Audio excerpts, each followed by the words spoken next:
Assume that a child or grandchild came up to you who's never had any interest in discussing nutrition or health. They never were willing to listen. And one day they come up to you and they go, all right, I got 40 seconds. I got 1 minute total.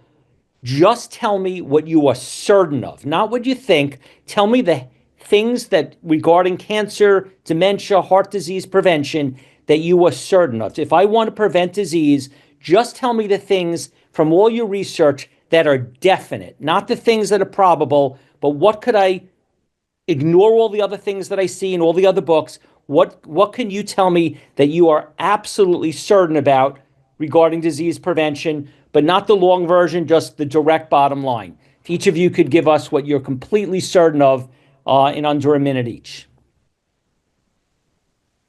I can start. Number one, don't overeat calories. It's so important to maintain a healthy body weight. Number two, we want to include as much as possible the protective foods.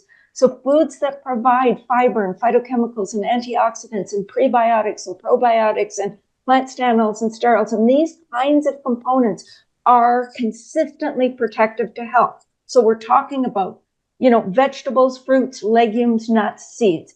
We want to minimize the foods that are and the components in foods that are associated with an increased disease risk.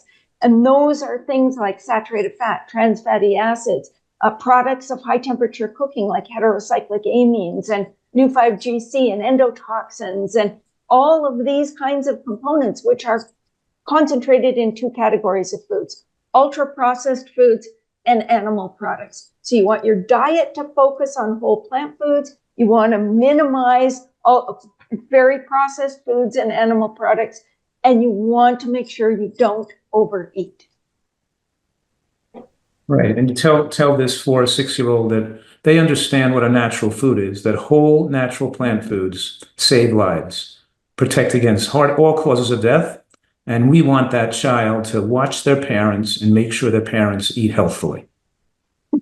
Keep an eye on the parents and make sure your parents, you love them, you want your parents to be around, and keep an eye on your parents and make sure they eat a diet that's overwhelmingly predominating in whole, natural, if possible, organic plant foods.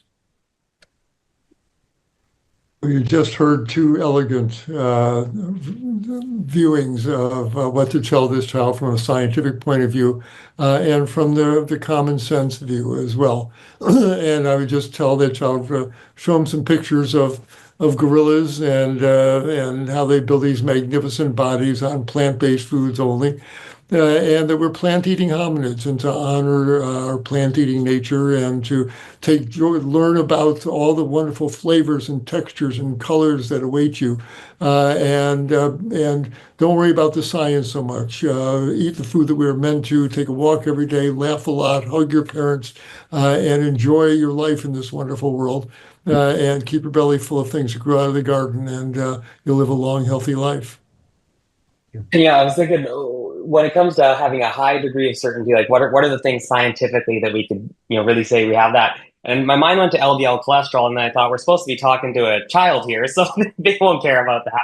So at the end of the day, I would say nutritionally, it's fiber. Like, the amount of evidence we have for fiber is so strong, and so I would just tell them to always look at ways to increase their fiber intake. So again, whole grains, fruits, veggies, a lot of the things that Brenda had talked about. But when it comes to nutrition, I don't know that there's any component that we have more evidence for than fiber.